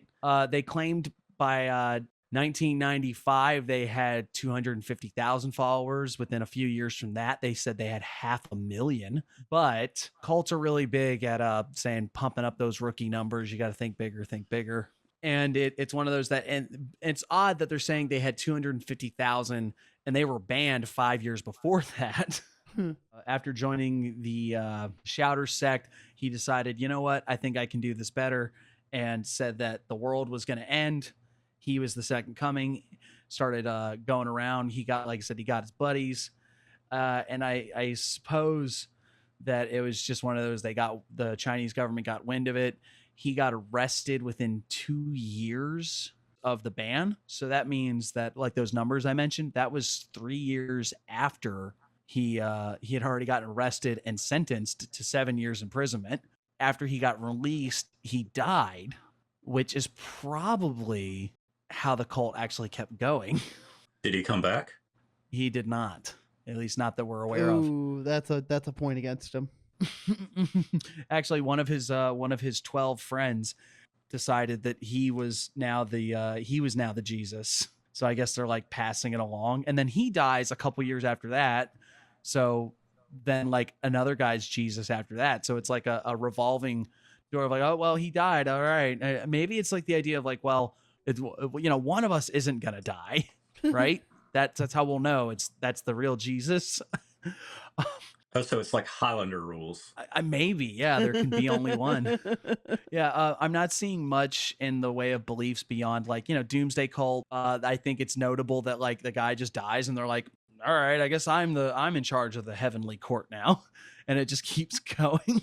But as recent as 2020, there were still like arresting people. So this is still, I don't know if it's quite the same. It probably hasn't taken on the same structure as it did, but there's still people that are part of another name is the Heavenly Kingdom of Christ, which is I guess, I don't know, but yeah, this Three Redemptive Christ cult is still somehow kicking in some form or fashion. I'm still gonna say cringe, honestly. I just don't think that there is a certain level of doomsday cults in general that is just sort of like, that's whack. That's, don't tell people the world's going to end so you can trick them into doing horrible shit for you. But also like when your supreme Jesus guy dies and then they're just like, okay, let Tad be in charge now. It really takes the wind out of your sails, doesn't it? No, I like it. What? Being contrarian. I like the idea of a revolving door Jesus. Yeah, no, I like that. Everybody I like can that be aspect Jesus. of it. The specific instantiation of it also cringe, but I like revolving door Jesus idea. That's what we need. It's like you've always got a Jesus. You're never going to run out of people who want to be Jesus. So I guess it really does make sense on that regard. All right, what else you got? Okay. Guys, you're not going to believe this. What if I told you that in China there was another cult where someone said that they were Jesus?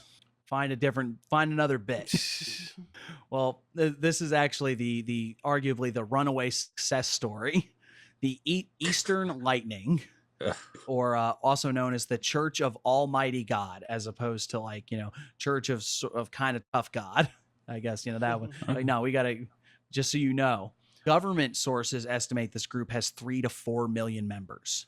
And the core tenet is that Jesus Christ has returned to Earth and is presently living as a Chinese woman. When you do like the at a glance looks, they just say a Chinese woman. They don't say her name or anything. The leader of the group is not this woman. It is Okay, so Jesus is back, but Jesus isn't the leader. Yeah, it's Zhao Weijian is a former physics teacher and had a history of memberships in a variety of Christian new religious movements, and that's straight from the Wikipedia. Notably because he was baptized into a branch of the Shouters. So the Shouters, once again, the Shouters, Dang Shouters. everybody just decided if you were a Shouter, and then they started cracking down on Shouters. All right, we're going to change the name, and also probably Jesus. They don't, in the group's literature, they have a point of not naming your name, but her name is out there supposedly of who they think this woman is. This woman's there, and then they have this dude like going around, and he's like, no, I've got I'm gonna do the legwork for her. 1995, it gets banned. It's said it's a cult. It does have a certain level of not quite doomsday-y, but sort of like they're trying to prepare the world for the final showdown. Yeah. Notably they have a thing where they say that the red dragon, as mentioned in Revelations, is actually a reference to the Communist Party, where it's like, red dragon, red China. Huh. It describes the sort of the epochs that we're going through, and the coming of the book of Revelations being completed, and the heaven on earth being established, that sort of thing. Their leader didn't get arrested, so that's cool. Even though that, I mean, probably not cool, honestly. Now, I think one of the fucked up parts about this is that Eastern Lightning is actually out there committing like crimes. Like there have been attacks. There were attacks in the 90s. There were kidnapping allegations in 2002. Then there was 2012 doomsday riots and stuff. So the thing is like the rest of these are like, yeah, there's probably weird stuff going on. So but one, this is a massive cult by the government's estimations, and they're actually connected to like fucked up shit. Like there's actually crimes and attacks that have been associated with them. And there was a thing in 2019 where supposedly there were things going on online under the name of Church of Almighty God that people were saying, these were made by the Chinese government to discredit Eastern Lightning. So there's this so there's a weird back and forth of the idea of the Chinese government saying these people do these fucked up things and pointing at this and this, and then like the detractors saying no, they're doing this because they're trying to attack this particular religious group because it undermines the authority of the Chinese government. Right, of course. I don't have a hard and fast answer for that. And I mean, and it's not going to affect, it's one of those things that for the sake of this segment, I have an opinion on it. But in my day-to-day life, there's very little that my opinion here will matter anyway. It just sort of the situation itself is an odd one. Yeah. And there's even instances of like somebody doing something, like attacks being carried out and then saying, oh, well, these people weren't actually members of the church anymore. They had broken off to do their own thing, stuff like that. So there is a lot of fluidity and deniability in these circles. Yeah, but also it's very strange because even if that number was like half of what the estimate was, that is still an absurd amount of fucking people. Right. And it's really hard to get a handle on groups that are that large. And they go, and they're and the other thing is that pretty much all of these cults that we mentioned have more than just a presence in China. This is just sort of like where they start. At the end of the day, it's still just like another niche Christian cult. So there just isn't Like I don't have. Yeah, Sadly, I don't have a lot to say. it's one that could have existed anywhere too. It's just in fact it's more interesting just because of the issues of it conflicting with the state than rather anything that's actually being said. Like, yeah, oh, here's a new Jesus. You know, we've already been over that. So well, and then over I guess here in Cringe. America, like we handle those problems. And you know, it's not like we don't have our share of cults where people say they're Jesus or they're like the representative God, and it just, you know, they end up getting normally they end up getting their comeuppance. It's just very different. Usually, there's just like they don't get quite this big, I guess, is sort of the thing. Yeah. Or if they get so big, like they just start greasing palms and then everything's fine. Really cool name, Eastern Lightning. Like Church of Almighty God just sounds like, you know, what you'd see driving down the street, I guess. But Eastern Lightning, really great name. Really fucked up cult from the looks of it. Cringe. Yeah, Cringe. Well, I'm impressed that the leader was never arrested, so I'm gonna go with Fringe. Oh man, if he didn't get arrested. Especially if they were doing crime. Well, they've still got the deniability. And I think the reason that Zhao Washan has not been arrested, I believe he just fled the country at a certain point. Yeah, fleeing the country's pretty base though. So yeah, he's a little closer to Fringe. He's still Cringe, but he's a little closer to Fringe if he ran. and no telling where this Jesus woman is either. So, and now we're going to get into Guanyin Famen, or Kuan Yin Buddhism, the teachings of the Meditation Society of the ROC, or the Xinghai World Society. And Xinghai is their supreme master. She was a British citizen of Vietnamese descent. And so basically, like, she's born, she is sort of educated over in the West a little bit. She's over in Europe and stuff like that. She meets like Buddhist monks over in Europe, which is kind of interesting. Does a little bit of world traveling and gets a weird reputation of having some spiritual know-how. She was raised Roman Catholic, probably part of that Western upbringing, but she goes over into the East, develops this particular Buddhist, pseudo-Buddhist offshoot. And it's one of those, I don't want to actually say this is Buddhism, but it has a lot of the hallmarks of it. Well, it's attempting to ape it in some way too, even with the name alone. Yeah. Now this one is probably interesting because it's banned in China, it's banned in Vietnam, and it is banned in what was the other? I think it was banned in Taiwan. Wow, you're telling me yellow bamboo can still exist, but these ones got to go. Okay. Oh man, maybe she should have figured out how to do a force field to keep them from banning. Yeah. The big thing is the Kuan Yin method, where it is essentially you get an initiation, you have to make a lifelong commitment to a vegan diet, you have to acknowledge the 5 precepts of Buddhism, which is why I say this is sort of like pseudo-Buddhism, and you have to do at least 2 hours of meditation daily. And then there's like a smaller initiation that is like, well, you can do a half hour and you've got to like not eat meat for like 2 weeks out of the month, which is weird.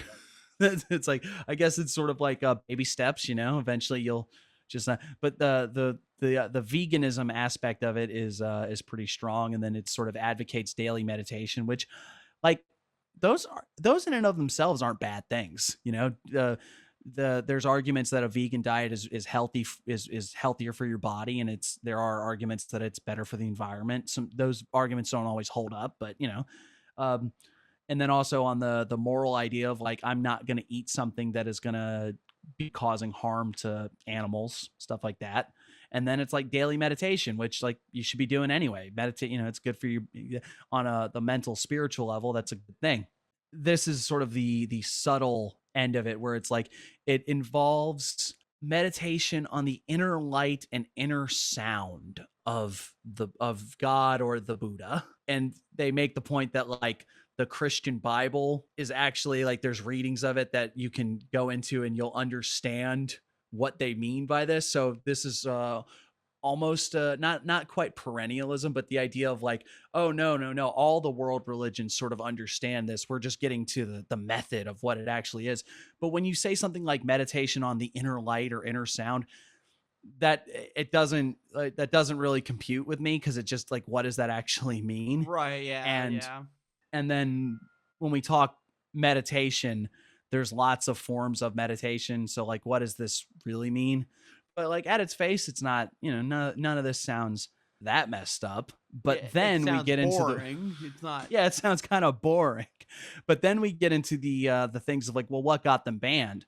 Well, in Taiwan, they didn't show support for the current president out in the wake of an election. Ooh. Following the first Taiwanese presidential election, in fact. So they mouthed off and they were like, nah, you're done. What's weird is that American Kuan Yin followers donated an exceedingly large amount of money to President Bill Clinton's legal defense fund, which is totally weird, right? And they actually sent it back because it was like, it's very suspicious where you got all this money. And that seems to be the crux of like a lot of the things, is they seem to go against the established politics of a particular country. Like they have anti-communist political activity in China, and then they say like they're defrauding people and taking their money. Like that seems to be what keeps coming down to. So like, but where do you find that line of like when are you're taking donations or you're accepting money for services, that sort of thing?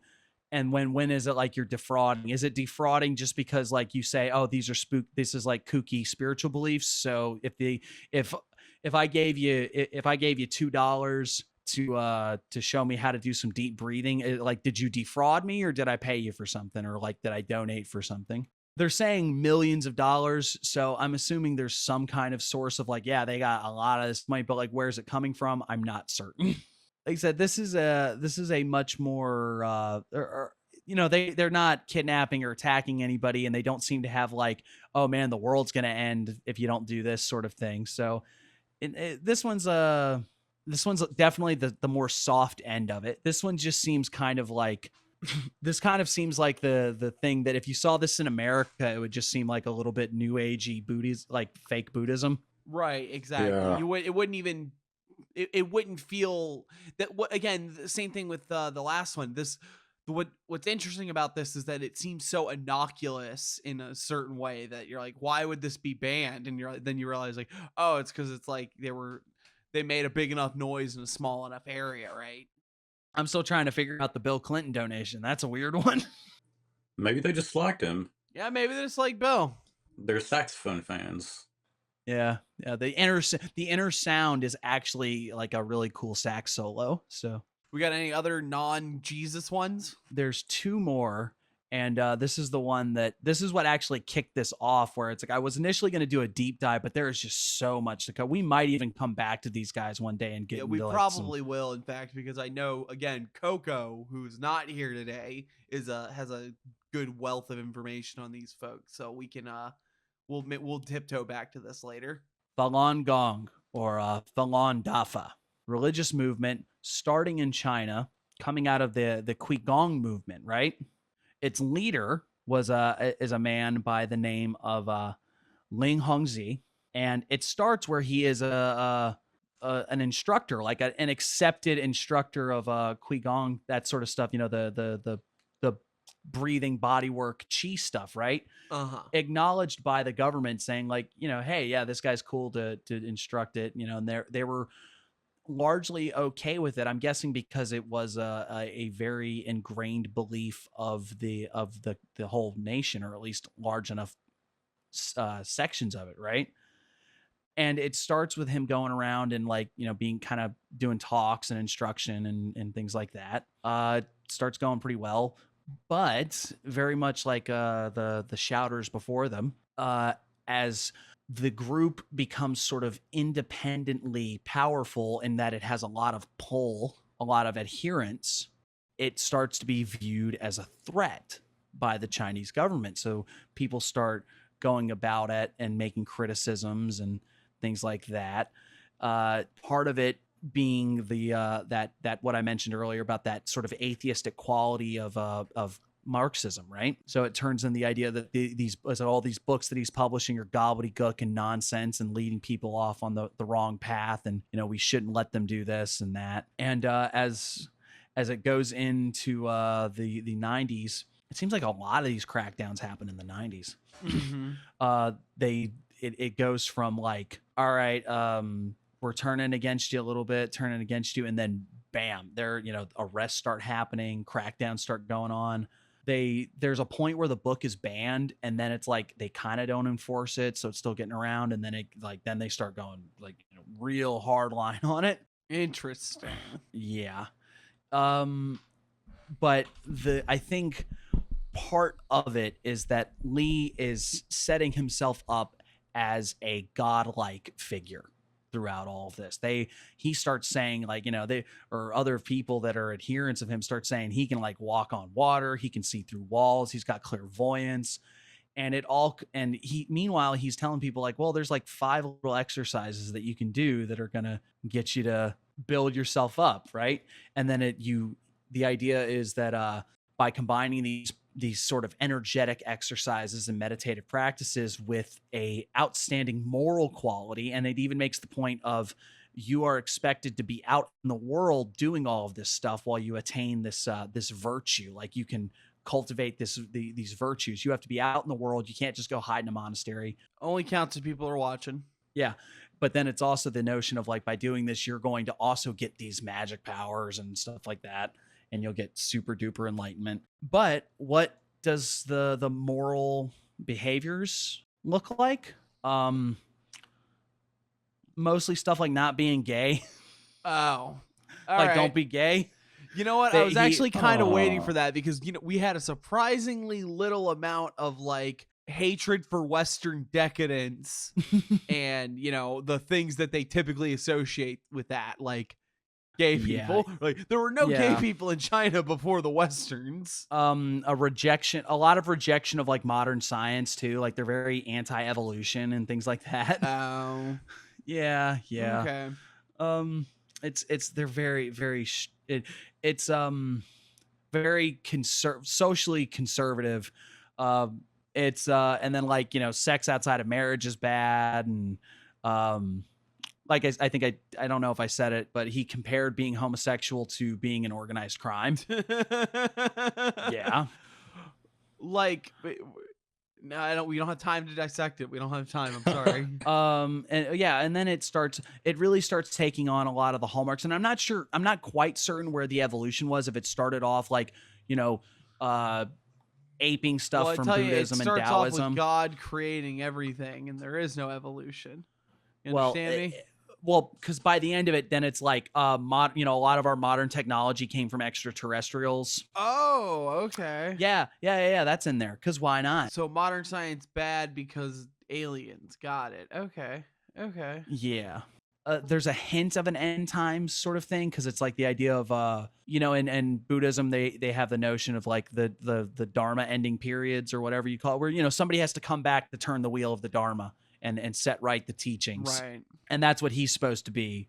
But also there's aliens and and that this is all weird enough. He's in, and here's the thing, he's in New York now at something called like the Dragon Springs compound. Just yeah. So these guys are just around, and they have really consolidated influence and power because they operate something called the Epoch Media Group, which if anybody's familiar with the Epoch Times, does that name ring any bells for people? Yeah, because we talked about it on the show. Yeah.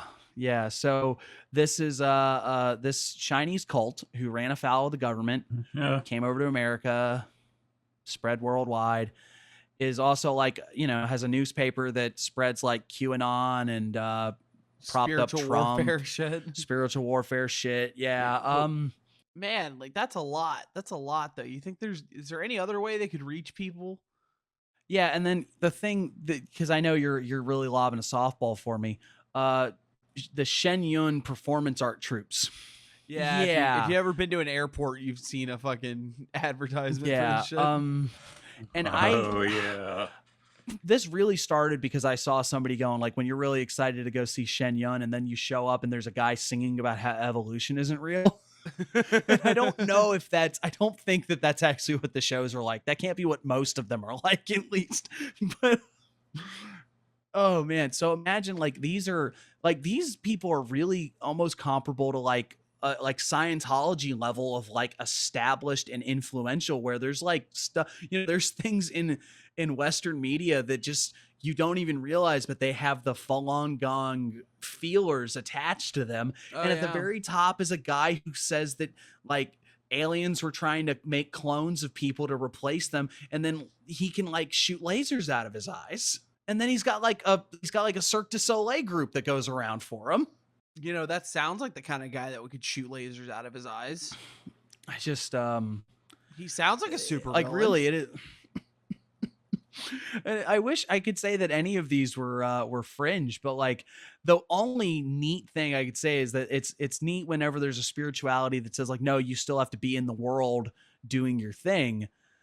But unless that thing is being gay. Yeah, unless that thing is being gay, and we don't really care for any of this socialist shit neither. It is just that is fucking wild. It is unfathomable. The like I said, there is to really go into the deep history of this would require a lot more, and I wish I had more time to do some research about this, because this could have, like I said, this could have been an episode in its own right. But like, don't worry, we'll revisit this one. But knowing that like this is a cult, it's almost like whatever that one cult was. I know we talked about it, where they made like animes about their fearless leader. Oh yeah. Where he's like going around. No. Shinrikyo did have an anime about it, but I'm thinking of a different one. Well, I mean, I guess it goes, but like, imagine these guys they were like, screw that anime nerd shit. We're gonna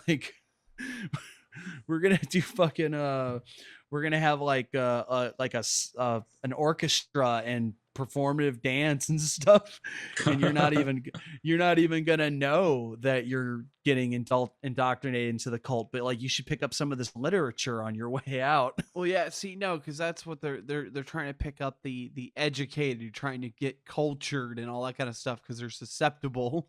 I just okay, one more you said?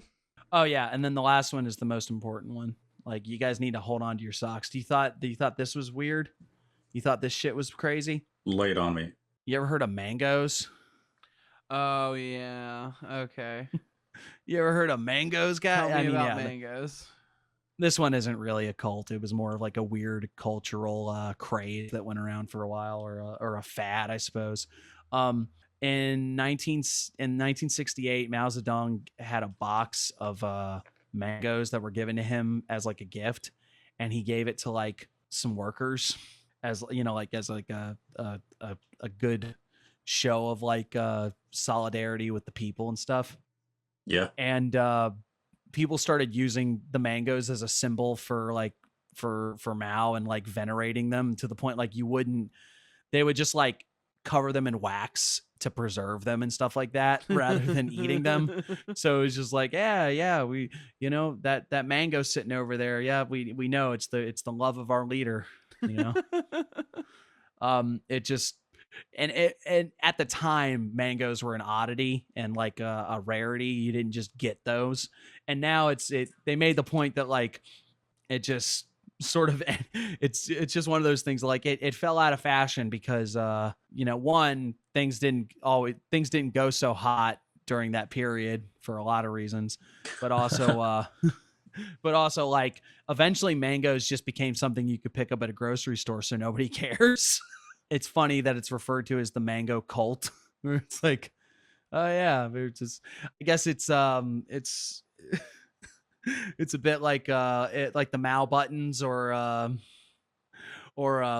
guess MAGA hats, I guess, maybe. Like, I'm trying to think of like American equivalents of like what's an object that like is venerated not quite in a religious sense, but in like a devotional or like a revelatory sense of like, this is the symbol of our excellence. Funko Pops. Funko Pops. The Funko Pop cult will be remembered in much harsher light because it is just an expression of American consumerism and Western decadence. So there we go. That was pretty Fringe. I think mangoes are dope. Yeah, Like, I think mangoes are Fringe. Also, I have a new idea for a line of energy drinks featuring famous revolutionary fgatures. You know, we're gonna have like Lennon, a Malgo, like Mao but mango flavor. Mango Mao, yeah. It practically writes itself. I actually got a great idea for a line of products called Mango Pops, where we're gonna take mangoes and shape them like your favorite pop culture characters. Huh. Oh. All right. Okay. Oh boy. Man. All right. Hopefully y'all got something out of that. It's just a quick little look at just some interesting ideas and why they might not be welcome in the People's Republic. Well, the problem is that pretty much all of these, like if these were over in America too, they would probably not be held worth talking now. about. Now we say that, but Falun Gong is over in America, and they're just around. Yeah, well, that's the exception that proves the rule. Mm-hmm. I don't know about y'all, but if anyone invites me to the Shen show, I'm just probably gonna tell them, nah, I'm good, fam. I'm gonna go eat a mango. I'm definitely going. I want to get my propaganda directly from the source. All right. And with that, it's time for the palate cleanser of the show. How goes the work? Except I know how the work is going with each of you because, as you may or may not know, if you're following us around in the Discord or on the socials, the three of us, as well as Coco, are currently involved in the operations of the elemental weapons from, I believe, what was it originally? I know he wrote Chaos Monasticism for the wand, but then what was the one that he included the later thing? Was that Cyber Magic? Yeah, Chaos Monasticism was written in Liber Chaos, and then he follows up with 3 more in Cyber Magic. Cyber Magic, yes. Yeah, and they're neat little exercises. I took the text and made handy little graphics that I posted on our Instagram if you were curious to look at them. Or if you want, you can find the books themselves and just read them. But reading, they're neat little exercises. They have a list of observances that you follow for the daily, and we're going to do it for the entire month of February, and then we're going to come back and talk about them. So far, it's going pretty well. I don't have anything like really knocking my socks off yet, but it's fun to find an exercise or it's neat to find a practice and then see how that practice can inform your worldview by actually sticking with it. And I think that is just something that it's really useful to illustrate. I mean, if anybody who's familiar with Robert Anton Wilson, he always hammered on the idea of actually doing the exercises was the important part. Like thinking that, oh, if I do this exercise, it'll give me this result. And I can change my reality and my beliefs by, deciding it or whatever. But no, it always, for most of these folks that were trying to talk to you about it, they were actually suggesting, whether they put it quite like this or not, but they were suggesting exercises that if you actually do them will get a certain result. It's not just thinking or knowing that, oh, if I do this, this will happen. Right. It's actually working with it and seeing how it makes its presence known in your world and how that affects the way that you interact and perceive the reality around you. But I do look forward to coming back and actually talking about what we got out of it and what we did and having that be a little thing we can talk about on the show. Since we laid that all out so well, I think we're just going to go ahead and wrap it up. And with that, this has been Chaos Magic News, the most heterodox of all podcasts within the People's Republic. As always, if you would like to, decide your Jesus. Yeah, that's the obvious one. If you would like to be the second reincarnation of Jesus, you can find out good ways to do that at chaosmagicnews.com, where we'll have links to the podcast, the occasional articles, links to our interview series, pretty much anything you could want for us as far as the show. You can follow us on all the social medias at Chaos Magic News, where we'll post much of the same, as well as, memes and little things that to tickle your fancy. Got to keep pumping that algorithm so eyes stay on us. And if you would like to support the show financially, we do have a Patreon that will give you access to bonus episodes and content for just $5 a month. And also, it gets you your name read right here. Thank you, Liz. Thank you, Cios93. Thank you, Pope Loki Satyr the 23rd. Thank you, Obsplek. Thank you, Coco. Thank you, Alexander. Thank you, Acolyte 1 of the Ice Magic Meditation Society. Thank you, Cursed T. Thank you, Fyodor Krasny. Thank you, Venus Christ. Thank you, Tent Athena. Thank you, Bearded Vegan. Thank you, Tremov. Thank you, Tangy Darling. Thank you, DD Destruction. Thank you, Toziel Obscurus. Thank you, Lavender Ghost. Thank you, Tommy Kelly. Thank you, Equinox Painter. Thank you, Clodvis. Thank you, Cyrenix Flux. Thank you, Eric the Wizard. Thank you, Lamond. Thank you, Marcio. And thank you to the local family. We really appreciate your continued support. It really means the world. We're trying to do a lot more this year. Try to bump up our quality Big things. Big things down the pipeline, hopefully.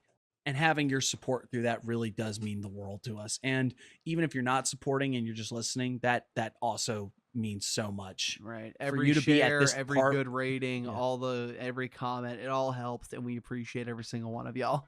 And with that said, Local, would you like the last word? Well, I'd just like to say that I'm honored for you guys to have me on your first episode of your podcast. Oh, boy. All right. Thank you, everyone, for listening. There's We'll a see you next time. podcast. We'll see you next time. Bye-bye. Bye.